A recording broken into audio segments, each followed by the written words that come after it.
ভাই মোবাইল ধরেন নেশার আছে হেলাল। প্রিয় এলাকাবাসী, আপনাদের প্রতি অত্যন্ত কৃতজ্ঞতা যে রাত ভর আপনারা কষ্ট করে আমাদের সাথে সহযোগিতা করেছেন। আমরা অত্যন্ত আনন্দিত, কিন্তু আমরা দুঃখিত এজন্য যে আপনাদের এই প্রত্যন্ত অঞ্চলে ফেনীর এই এলাকায়, আমার প্রিয় ছোট ভাই তানবীরের এলাকায় আপনাদের এই বন্যায় যে আপনাদের কষ্ট হয়েছে, এজন্য আল্লাহর কাছে আমাদের দোয়া করা ছাড়া আর কিছু করার নাই। আমরা জানি যে এই অঞ্চলে যারা বসবাস করেন আপনারা অত্যন্ত মানে সমৃদ্ধশালী পরিবারের সন্তান, কখনোই আপনাদের কারোর কাছে হাত পাততে হয় না। কিন্তু আজকের এমন একটা পরিবেশ বিরাজ করছে যে সময় মূলত ধনী আর গরিব নাই, সবাই সমান হয়ে গিয়েছে। যার 5 তলা বিল্ডিং এর মালিক সেও আজকের এই পানিবন্দী, যার ঘর নাই সেও আজকের পানিবন্দী। অতএব এইটা হচ্ছে এমন একটা জিনিস যে এখানে আমরা আপনাদের পাশে একটু সময় দেয়া, একটু কাছে থাকা, এটা আমাদের আসলে নৈতিক দায়িত্ব। এটা শুধুমাত্র আমার না, আমাদের সবার দায়িত্ব। যার ঘরে 1 কেজি চাল আছে, পাশের ঘরে যদি কেউ না খেয়ে থাকে, তাহলে ওই 1 কেজি চালের আধা কেজি তার জন্য দেয়া, এটা আপনার ইমানি দায়িত্ব। ঠিক কিনা বলেন? যদি আমরা চাই যে আমাদের সমাজ ভালো থাকবে, সুন্দর থাকবে, আমরা কিন্তু আমাদের মনের পরিবর্তন করতে পারলেই ভালো হয়। আপনারা দেখেন এখানে যারাই আছেন, আপনার বাসায় কি চাল আছে না? আগে ছিল না? ডাল ছিল না? মাছ ছিল না? গোস্ত মাংস আমরা প্রতিদিন খাইতাম না? আমাদের বাসায় মুড়ি চানাচুর সব আছে না? কিন্তু দেখেন আজকে সামান্য একটু মুড়ি, একটু চানাচুর, একটু গিফট আইটেমের জন্য আমাদেরকে সবাইকে কিন্তু অপেক্ষা করতে হচ্ছে, কারণ আমরা বাঁচতে চাই। একটা মোমবাতি, এটা কি আমাদের দেশে অভাব আছে কারো? কিন্তু আজকে দেখেন একটা মোমবাতিরও কত প্রয়োজন। আসলে আল্লাহ পাক সব সময় বান্দাদেরকে টেস্ট করে, মাঝে মাঝে দেখে যে তোমাকে যে এত কিছু দিলাম, এই নাজ নিয়ামতের তুমি কোনো শুকরিয়া আদায় করো কিনা। দেখেন আজকে এই যে আমাদের বিপদ, এই বিপদের মধ্যে আমাদের অনেক শিক্ষা নিয়ে আছে, কিন্তু আমরা কিন্তু শিখি না। বিপদের মধ্যেও কিন্তু অনেক চোর বাটপার গুন্ডারা কিন্তু তৈরি হয়ে যায়। দেখেন আমরা এগুলা কিনতে গেলাম, দাম আগে যা কিনতাম তার ডাবল করে ফেলছি। তার মানে তারা আমাদের সাথে 2 নাম্বারই করতেছে না? এইসব মানুষদের কাছ থেকে আসলে আমাদেরকে পানা পাচাইতে হবে, আল্লাহর কাছে দোয়া করতে হবে। আমাদের এই আপনাদের এই সমাজের যারা যুবক তরুণ ভাই বোনেরা আছেন, আপনাদের প্রতি আমাদের অনুরোধ হচ্ছে আপনারা মিলেমিশে থাকবেন, দল মত জাতি ধর্ম বর্ণ নির্বিশেষে ঐক্যবদ্ধভাবে থাকবেন, দেশের জন্য কাজ করবেন, মানবতার জন্য কাজ করবেন এবং সমাজের সবাইকে নিয়ে ভালো থাকবেন। আপনাদের জন্য যে সামান্য গিফট, এটা আসলে আপনাদের জন্য উপহার। অনেকেই বলেন তেরান তেরান, তেরান শব্দটা ভালো না। তেরান দেওয়ার মতো নেওয়ার মতো আমার যোগ্যতাও নেই, আপনারও যোগ্যতা নেই, কারণ আপনারা সবাই উচ্চবংশীয় অনেক ভালো মানুষ এবং সম্মানিত ব্যক্তিত্ব। আমরা উপহার নিয়ে এসেছি। এই উপহারটা হচ্ছে বিপদকালীন সময়, অথবা আমি যদি এই এলাকায়, এমনও হইতে পারতো আমার প্ল্যান ছিল হয়তো বন্যা না হইলে এমনিও আমি হয়তো বহর নিয়ে আসতে পারতাম, ঘুরতে পারতাম, এদের বাড়িতে ঢুকে ভালো ভালো খাবার খাইতে পারতাম। ওই সময় আসার চাইতে আজকের আসাটা আরো ভালো হইতো না? এটা হচ্ছে আমার কাছে ভালো লাগতেছে যে মানুষের বন্ধুত্বের পরিচয় তো সেটাই হওয়া উচিত যখন মানুষ বিপদে থাকে, নাকি বলেন?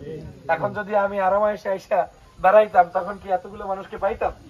অতএব আপনাদের প্রতি উদাত্ত আহ্বান, যার কারণে এসেছি সেটা হচ্ছে এই এলাকার সম্মানিত পরিবারের ভাই আমার প্রিয় তানবীর। তুরস্কে ওর সাথে আমার পরিচয় হয়, জীবনে কোনোদিন দেখি নাই। অত্যন্ত মুআদ্দাব, ভদ্র এবং ভালো মানুষ, এবং মনে হয়েছে এই পরিবারটার সাথে আমার থাকলে আমার সম্মান বাড়বে, তাদের সম্মানের চাইতে আমার বাড়বে। তো সে কারণেই তাদের সাথে সম্মানিত। তার বড় ভাই আছেন এখানে, এই যে তানবীরের বড় ভাই এবং এই তানবীরের ছোট ভাই, এরা সবাই ভালো। এর আব্বার সাথেও একবার ফোনে কথা হয়েছে, এবং এরপরে তো আজকের এই যে মামার সাথে পরিচয় হলো, আরো মামারা আছে, সামনে মামারা আছে। এবং আমি খুব খুশি হয়েছি যে আপনারা এখানে দৈনিক রান্না বান্না করে খাচ্ছেন। এর চাইতে ভালো তো পরিচয় আর কিছু থাকতে পারে না। আপনারা যেটা করছেন এটা রাসূল সাল্লাল্লাহু আলাইহি ওয়াসাল্লামের পূর্ণাঙ্গ ভালো কাজ, যেগুলা সেইগুলাই করছেন।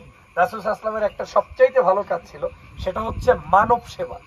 আমরা তরিকায় ফাঁস, টুপি আছে, জুব্বা আছে, নামাজ আছে, কালাম আছে, মানবতায় আমরা নাই। তো যতক্ষণ পর্যন্ত আমরা মানবতাবাদী না হইতে পারবো, এই দাড়ি, এই টুপি, এই জুব্বা, এই তাহাজ্জুদ দিয়ে কি আমরা আল্লাহর সন্তুষ্ট অর্জন করতে পারবো? এমনও হতে পারে একজন ব্যক্তির দাড়ি নাই, টুপি নাই, নামাজ নাই, কালাম নাই, কিন্তু লোকটা আপনার চাইতে অনেক বেশি মানবতাবাদী। আল্লাহ পারে না তারে ক্ষমা করে দিতে? আল্লাহর কাছে রহমতের ভান্ডারে মালের অভাব আছে? অতএব আমাদের প্রত্যেকের এই মানবতাবাদী কাজগুলো করা উচিত। আমি খুশি হয়েছি যে এখানে এক জায়গায় খাবার রান্না হয়, এবং আমি সামান্য কিছু, আমি যদিও আমার পকেটে ওইরকম প্রস্তুত ছিল না, সম্ভবত আমাদের মামার হাতে অল্প কিছু টাকা এখানে আপনাদের শরীক হতে পেরে ভালো লাগছে। আর সবচেয়ে ভালো লাগছে আমি আপনাদের খাবারটা খেতে পারছি। মাছ দিয়ে আপনারা আপ্যায়ন করেছেন, আমি খেয়েছি, এবং এখানে ইমাম সাহেবের সাথে পরিচয় হয়েছে, মসজিদে নামাজ পড়েছি।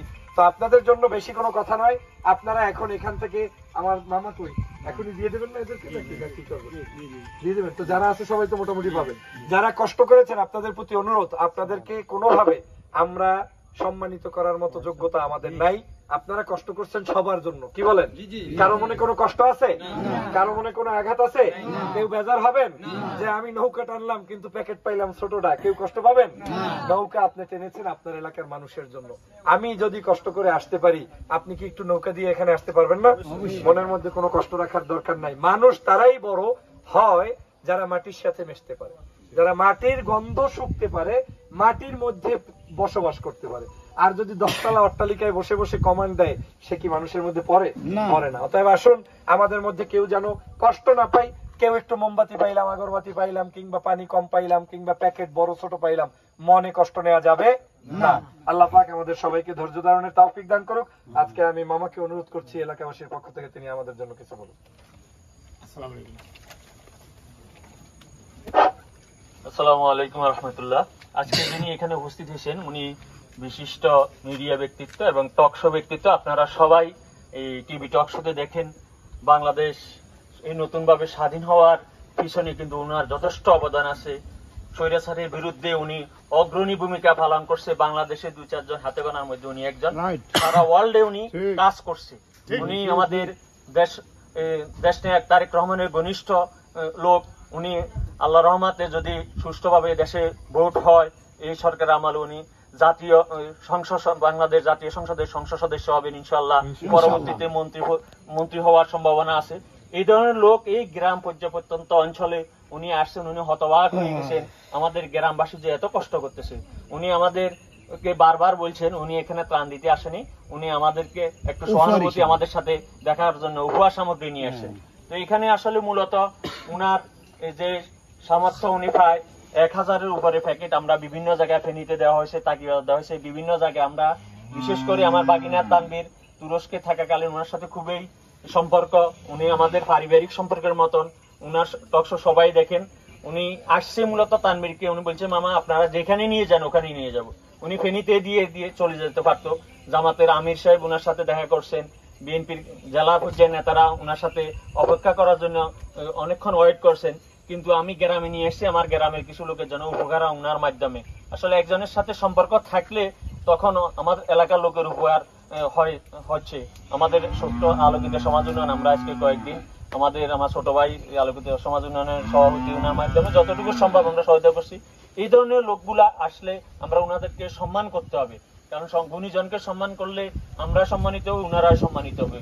আশা করি ভবিষ্যতে উনি যেন দেশের গুরুত্বপূর্ণ দায়িত্বে আসলে আমাদের এলাকার উন্নয়ন হবে। একটা উসিলে আমাদের এলাকায় আসছেন, উনি যদি এখানে আজকে যদি সুন্দর সুষ্ঠুভাবে আসতে পারতেন, উনার সাথে ন্যূনতম 100 গাড়ি বহর থাকতো, লোক জনবল ঢাকা থেকে বিভিন্ন বৈষম্য বিরোধী ছাত্র যারা আছে ওরা সহ সবাই আসতো। একটা সুন্দর একটা পরিবেশ তৈরি হতো। আমরা উনাকে আমাদের যে সম্মান দেওয়া দরকার ততটুকু দিতে পারিনি, এর জন্য আন্তরিকভাবে দুঃখিত। আমাদের যে গিফট আছে এই গিফট গুলো আমরা সুন্দরভাবে কেউ মনস্ত যেন না থাকে, উনি বারবার বলছেন এটা অসুন্দর দেখা যাবে। আমরা সামর্থ্য অনুযায়ী এই গিফটটা আপনাদের জন্য, আমরা কারো ব্যক্তিগত কারো বাড়িতে নেওয়ার জন্য না, সবাইকে আমরা সুন্দরভাবে ডিস্ট্রিবিউশন করব। এই আশাবাদ রেখে এলাকার সবার প্রতি সহানুভূতি এবং আপনাদের প্রতি কৃতজ্ঞতা জানিয়ে, আমাদের সম্মানিত মেহমানের প্রতি কৃতজ্ঞতা জানিয়ে আমি আমার বক্তব্য এখানে শেষ করছি। আসসালামু আলাইকুম রহমতুল্লাহ। এখন আমার বাগিনা তানভীর, যার মাধ্যমে আসছে তানভীর তুরস্ক প্রবাসী, তানভীরের বড় ভাই আরিক, আমাদের নূর আহমদ ফাউন্ডেশন আছে আরিকদের, আরিক নূর আহমদ ফাউন্ডেশনের চেয়ারম্যান, আরিকে কিছু কথা বলবে। আসসালামু আলাইকুম রহমতুল্লাহ। আসলে আমি আমার অভিব্যক্তি অনুভূতি আগেই প্রকাশ করেছি। আসলে আজকে যিনি আপনাদের মাঝে উপস্থিত হয়েছেন, উনি আপনাদের কাছে উপস্থিত হয়ে প্রথম যে বিষয়টি আপনাদেরকে অবগত করেছেন যে আসলে আপনাদেরকে আমরা ত্রাণ দিতে আসিনি, আপনাদের সাথে আমরা একটু সৌন্দর্য যে মোলাকাত বা আদর আপ্যায়নের মাধ্যমে আমরা একটা বন্ধন যে তৈরি হবে, এই বন্ধনের মাধ্যমে আমরা একটা সুন্দর সমাজ বিনির্মাণ করব, একটা সুন্দর রাষ্ট্র বিনির্মাণ করবো, এই উদ্দেশ্য নিয়ে আপনাদের কাছে এসেছেন। আপনাদের কাছে যে গিফটটা পৌঁছে দিয়েছেন, উনি অবশ্যই আপনাদের যে ভালো লাগার যে ভালোবাসার জায়গা থেকে আপনাদেরকে যে বিষয়গুলো দেখতেছেন, আমি আপনাদেরকে যে বিষয়টা বলবো, আপনারা এই মানুষগুলোকে সবসময় শ্রদ্ধা ভালোবাসার জায়গা থেকে দেখবেন। আপনারা এই মানুষগুলোকে সবসময় যে কোনো যেখানে পাবেন আপনার এই মানুষগুলোকে আসলে আমি সত্যিকার আপ্লুত। আমি আপনাকে বলে ভাষা প্রকাশ করার মতো না। ওনার মতো একজন ব্যক্তি এখানে এসেছেন। আপনার তানভীর আমাকে বারবার বলছে যে ভাইয়া উনি আসবেন, আপনি ভাইকে যেভাবে রিসিভ করবেন। কিন্তু গত 3 দিন আমি কোথায় আছি, কিভাবে আছি আমি জানি না। গত 2 দিন আমি ঘুমাই নাই। আমি সারা রাত ভর আমি বিভিন্ন জায়গায় ঘুরেফেরা করছি, নৌকা নিয়ে ঘুরছি, এলাকার ডাকাত পাহারা দিছি, কিন্তু আমার মোবাইল দুটোই বন্ধ, কাটা চোখ করতে পারছি। আজকে একটা জায়গায় সার্চ দিয়ে মোবাইলটা খুলছি, মামায় ফোন দিছে যে ভাই আসছে। আমি অনেকটা ক্লান্ত, আমি ক্লান্ত শরীর নিয়ে আবার ভাইয়ের কথা শুনছি, আবার নৌকা নিয়ে বের হয়ে গেছে ভাইয়ের জন্য, যে ভাইকে যেভাবে আমি রিসিভ করতে হবে। আপনাদের সামনে আসছে, আপনারা ভাইকে যতটুকু ভালোবাসা দেখিয়েছেন বা আপনাদের যে ভালোবাসা দেখিয়েছেন, আমরা অবশ্যই আজ এটা স্মরণ করবো। আমরা ওই প্যাকেটগুলো কিছু প্যাকেট